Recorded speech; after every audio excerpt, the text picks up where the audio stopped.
کوٹ پٹھن کی سرزمین میں ایک مجذوب رہتا تھا جو ہر کسی سے ایک سوال کرتا تھا، میاں عید کدن، میاں عید کدن، میاں عید کدن، یعنی عید کب ہوگی، عید کب ہوگی۔ اور وہ دیوانہ، اتنا دیوانہ تھا وہ مجذوب، ایسا مجذوب تھا کہ عید والے دن بھی لوگوں سے یہی سوال کرتا تھا، میاں عید کدن، میاں عید کدن۔ لوگ دیوانہ سمجھتے تھے، لوگ کہتے تھے یہ دیوانہ ہے، اسے یہی نہیں پتا کہ عید والے دن بھی پوچھ رہا ہے کہ عید کب آئے گی۔ ایک دن بابا فرید سے ملاقات ہو جاتی ہے، وہ دیوانہ، وہ مجذوب وہی سوال کرتا ہے، میاں عید کدن۔ بابا فرید فرماتے ہیں یار ملے جدن۔ آپ نے فرمایا جس دن یار مل جائے اس دن عید ہو جاتی ہے۔ وہ شخص کانپ اٹھا، تڑپ اٹھا اور تڑپ کر سوال کرنے لگا وہ مجذوب کہ فرمایا یار ملے کدن۔ بابا فرید فرماتے ہیں میں مرے جدن، جس دن تیری میں ختم ہو جائے گی، انانیت ختم ہو جائے گی، یار بھی مل جائے گا۔ وہ شخص پھر جو ہے وہ تڑپ کر کہنے لگا کہ بابا میاں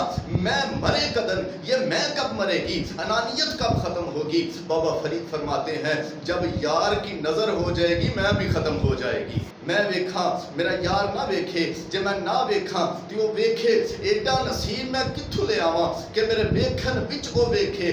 غلام فریدا ہوئے یار دے مڑیے، پاویں وہ ویکھے یا نہ ویکھے۔